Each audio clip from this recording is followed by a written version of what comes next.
इसके बाद आका करीम अलैहिस्सलाम ने फरमाया, आप बाहर निकले, आपने फरमाया जानना चाहते हो अल्लाह वाले कौन है? क्या तुम्हें मालूम है रब वाले कौन है?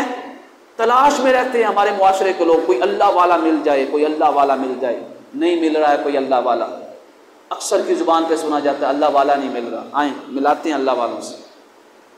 आप अल्लाह वाले बन सकते हैं, आप बन सकते हैं, पीछे वाले बन सकते हैं। बड़ा आसान सा फार्मूला है।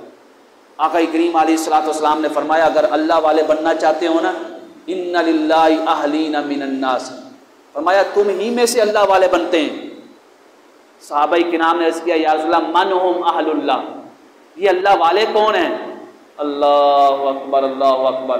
आका करीम अलैहिस्सलाम ने फरमाया अहलुल कुरानी अहलुल्लाहि व खासतु, फरमाया जो अल्लाह वाले हैं ना, अगर देखना चाहो, जिसके हाथ में कुरान है और जिसकी जुबान पे तिलावत कुरान है और जिसके अमल में कुरान पाक नजर आ रहा है, उसके बारे में मैं गवाही देता हूं कि वो इस रूहे जमीन पर अल्लाह वाला है,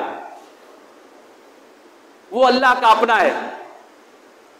हम में से ये बनना मुश्किल है? कोई मुश्किल नहीं है, कोशिश करें।